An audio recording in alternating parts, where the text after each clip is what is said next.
ibabalik ko na naman yung aligasyon niya na nagmamadali si enforcer, iniwanan agad siya. Pangalawa, tinanong ko siya, nagmamadali siya. Oo daw. Tapos, wala akong makitang dahilan bakit hindi isinulat ang oras. Samantalang lahat ng ticket dito, Hepe, may nakasulat na oras.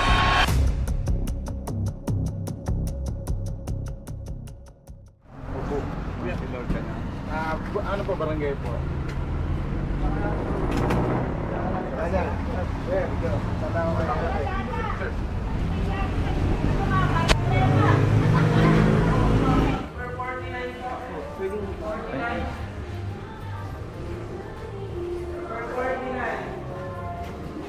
Sir, parang awa nyo na po. Thank you po.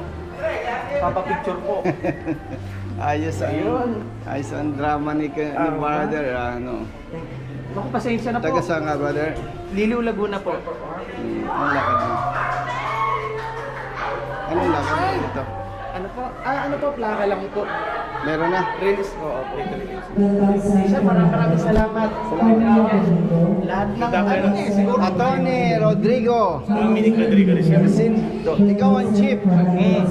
Tama-tama. Si chief. Ito po tayo sa loob. Brother, picture muna kami. Ibayad na to eh. Ako na sir. Para makikita na ang inyong kamay. Ayun, nakangatawa. Oo nga eh. Nakita ko lang si Kernel. Nakatawa niya po. Brother. Hello po, picture. Thank you. Malapit eh. Thank you. Thank you po. Thank you. Thank you.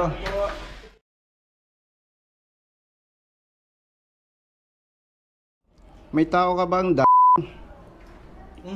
Nandiyan siya. Oo po, nandiyan. With all due respect, pakitawag.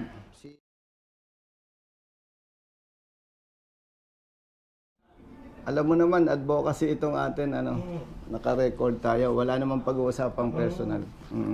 Tingnan mo. Anong violation niya? Not carried or RCR po. Not carried or RCR. Chinek mo, driving an unregistered motor vehicle. Apo. Oh, Kasi sige. po ang dala niya po yung Ano? sales symbols lang po. Apo. Binigay sa'yo lahat. Apo. 2023 po. Binigay sa'yo. Hindi, binigay ito sa'yo lahat. Naalala mo? Apo. Meron pa siyang version. Nagmamadali kayo. Kasi Tama, po, hindi? Tama po. Kasi po, files na po kami. Yun. Apo. Importanting statement dito, yung totoong nagmamadali siya. Itong, ang aligasyon ni Ryder, ito ibinigay sama-sama.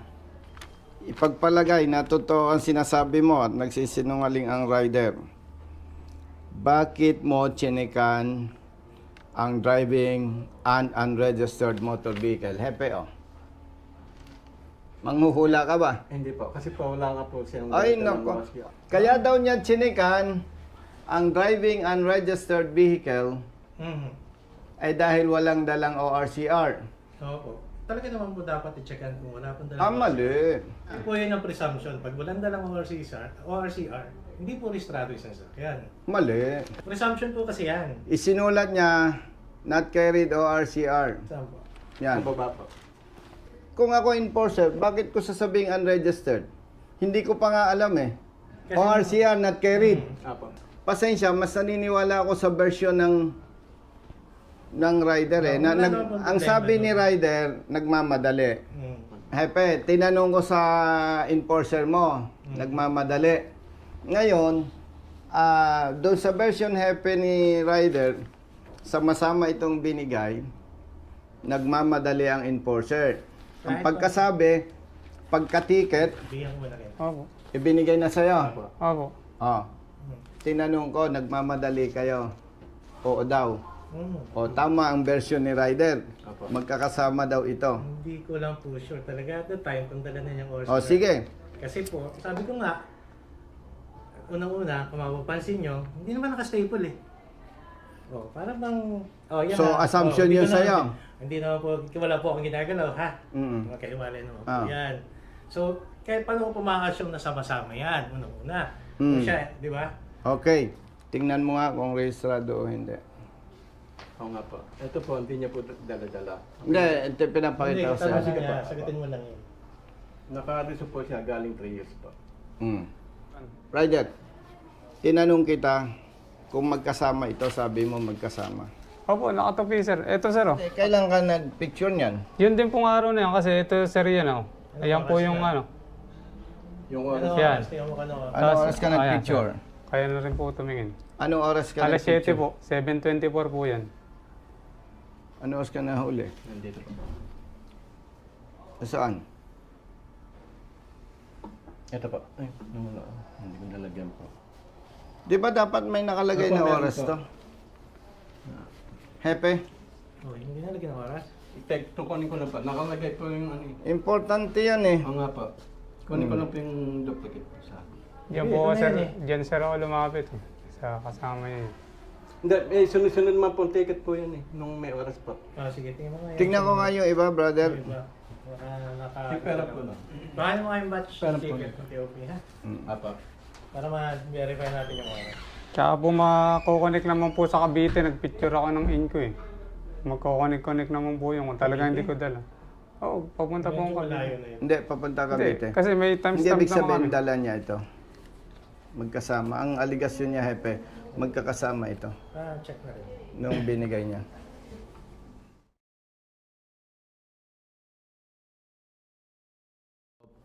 Paniwala ako doon sa sinasabi niya, around 7:30. Kasi yung nasa ilalim niya, Hepe, 7:30. Ito ang ticket niya. Patingin mo ang cellphone mo. Na nung nakipag-coordinate ka sa opisina. Tumawag ka ba sa opisina? Nakalipat na po kami niya nung ano. Chief, Tumawag sa ka? Palawan. Siyempre. 7:30. Aha. Nasa Ay, Palawan Kalawan po. na ho ito eh. Kung mapapansin nyo, Kalawan na yung next na bulig kaya 7:30 na. Hindi, sinasabi, anong oras? Pati niya anong oras? Ito po, Kalawan hinahanap yan, ko yan. lang, bro, Jerry. Sir, Change location na nasa yung sila. picture niyo? Sir, Garo, hindi nga mapag-picture, nagmamadali kayo. Hindi po, yung pinicturean niyo po Yung sa inyo. Sir, wala akong picture. Sir, ito mga picture ko. hindi, yung ito. tawag mo sa office. Kailangan tumawag nung pagkahuli din. Yung nakapuro po ako nung dala. Makalayo-layo po ayun, sir. Sige, hindi, yung oras na tumawag ka, sige. Anong... Akin na yung picture, sige. sige po. Temo, Saglit Hepe. lang, sir, tayo. Yung mga pagpaluhan natin eh. Hindi po. Sandali. Iniisa-isa natin. 7:24. Tumawag sa opisina at nagpicture. Pinadala sa office ko. 7:24 a.m. Sama-sama yung itong papel. Yung brother Jerwin, staff ko. Tingnan mo, 7:24. So kung hindi niya yan dala, Eh, ito po kayang ano, lahat 7:24 po kayo to. Kasi hindi, yung pagka unang- ganito yung Hepe, papaliwanag ko, no? Hindi ko po alam yung susunod Hindi. na. Naiintindihan naman kita. Di ba 7:24 yan? Mhm. Ayan, o, dire-diretso. Kasi pag nag-message ako sa'yo, yung batch ba? Hindi po. Hindi. Sasabihin ko sa'yo, pag nag-picture ako, Mm. Chief, ito yung mga picture o pinadala ko sa'yo. Ngayon, nagpadala uli ako. Ang mag-a-appear na picture doon, yung initial. Mm. Pero kung mamaya o bukas, nag-send uli ako sa'yo, iba yon. Ibang tayo. Another time. Pag-aalala ko. Nare-recall mo? Ah, Hindi. hindi ko masyadong ano Ah. sa messenger to. Ayan, batch oh. Isang batch yan eh. 7:24. Ipapakita ko sa'yo. Hindi kasi pwedeng magsinungaling ebidensya eh. Di ba 7:24? Mm. Okay. Tapos, nag-message naman siya doon sa staff ko. Ayan oh. Sir, anong oras open ng office mo? Yan oh, 8. No. So, siya ay nahuli dito sa area mo. Earlier Ang trabaho niya, Earlier na Ay, hindi po. 7:24. Ay, hindi nang dagbod po sa Cavite. earlier than 7:24. Mm. Okay. Kasi nag-send Kasi yung sinundan niyang ticket, ay Chief. Kalawan, Laguna na po. hindi, yung sinundan, yung nauna. Yung nauna ay kasi 7:30 nasa Kalawan Ah. sila eh. Ma-analyze mo eh. 6. 6:45. Okay. So, pwede natin sabihin Medyo alas 7. mahaba ang oras na hanggang 7. Hindi, ibig sabihin, pwede mong sabihin alas 7 siya nahuli. Ah, po. Tama? Pwede. Ah. In between, In between. 6:45 and Mga around 7. 7. Mga 7. Depende po kung ano oras Hindi, na kaya nga. nakasend ka agad. Mm. Hanggang time na yan. Okay. Hanggang sa time na nakasend Nawala. sa inyo. So, naipakita ko naman sa'yo, Mhm. yung aligasyon niyang around 7, Mhm. 6:45 yung sinundan, di ba? Mhm. O yung 15 minutes gap, hindi na masyadong issue yun tama ba? Mga alas 7 na yun. O sige, sabihin mo 6:45. Ah. Tapos nag-send siya ng message sa tao ko, nagtatanong Mhm. doon sa huli sa kanya. No po. 7:24. 7:24 ba? No, 7:20%. Okay, 7:24. Mm. 7:30, nasa Kalawan na yung tao mo. Nakapanikit na sila. Nakapaligid na, di ba? Kasi so, before nung 7:24, around 7 nakaalis na sila. Oo. Kasi nakapanikit nila, nakababa Tama. na to na 7:30. Mm-mm. Tanong, Mm. SOP na dapat may nakasulat na oras dyan. Yun lang. Yes or no? Yes po. O, mas kapani-paniwala siya, hepe. Kasi kung naglagay ng oras ang tao mo, panalo na siya. Hindi ko na argumentohin. Kung ginagawa ng tao mo yung tamang trabaho, wala tayong argumento. No, po nga kung napaan. Kung inilagay mo yung oras, ay halimbawa, nilagay niya oras, hepe, halimbawa lang, Mm. o 6:40. Tapos 7:24 siya Nag-send sa inyo. nag-send. Nakapaghanap pa yan. Hindi may time gap. 90. Panalo na yung tao mo. No, po. Pero dun sa SOP na dapat sinusulat yung time, No. tingnan mo, very clear. Place of apprehension, date, time. So, technically, legally, may mali yung tao mo, hindi niya nilagay oras. Ang pinagtataka ko, hepe, Mm. bakit lahat ng huli may nakasulat na oras? Ibabalik ko na naman yung aligasyon niya na nagmamadali si enforcer, iniwanan agad siya. Pangalawa, tinanong ko siya, nagmamadali siya. Oo daw. Tapos, wala akong makitang dahilan bakit hindi isinulat ang oras. Samantalang lahat ng ticket dito, hepe, may nakasulat na oras. So, yung aligasyon niyang nagmamadali, baka hindi nakita, tinanong kita, brother, sabi mo, nagmamadali ka, maliban doon sa sagot niya, ang magpapatotoo, hepe, walang ibang dahilan bakit hindi nasulatan ng oras. May oras lang po yung problema.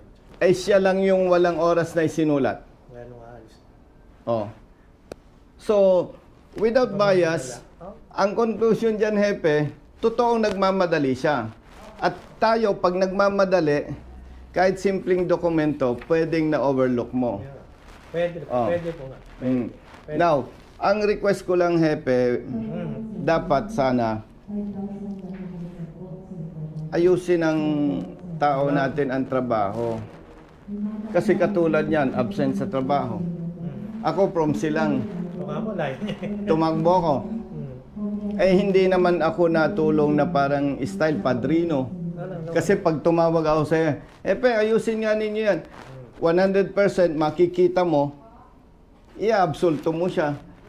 Pero hindi ganun kailangang mahimay natin Ngayon, kaya napaka-importante, hepe, na maging lesson sa lahat, yung oras. Opo. Kasi dito sa diskusyon natin to, kung may oras, pagtatama-tamain natin yung version niya, yung kanyang ebidensya, pag nagdikit-dikit yon, madali mo agad sabihin, mali nga ang huli. Yun ang lesson doon. Nilagyan ng tao mo ng unregistered. Pero pag tiningnan natin yung documents, registered ang kanyang motorsiklo. Ano ang gagawin mo ngayon? Sa adjudication po natin, re-reverse po naman natin. Kailan? Kung kailan siya tutubos po. Kasi po... Teka, sabi bakit ko siya nga, tutubos? Yun nga po, kung kailan siya pupunta sa amin. Ngayon na kami nandito Sige po. Ayan, Kasi actually, mali pasensya sa word na tutubos, ipapa-adjudicate. Kung ano po, ipapa-adjudicate. nandito ko na siya. yung ORCR. At nandito yung tao, nandyan yung motorsiklo. Pa-adjudicate ko. At nire-request ko, i-resolve natin ngayon. Ang lesson na lang dito, sa'yo bilang rider, Opo. pag nag-conduct ng checkpoint or operation, ang LTO, ang kailangan lisensya o RCR. Huwag mo nang ipakitang ibang papel. Opo. Sa iyo naman kapatid, kahit nagmamadali ka, kumplituhin mo ang detalye. Napakahalaga ng oras. So may lesson sa'yo, may lesson din sa enforcer natin. Dapat talaga may body cam ang enforcer. Kasi kung may video, walang walang ganitong diskusyon.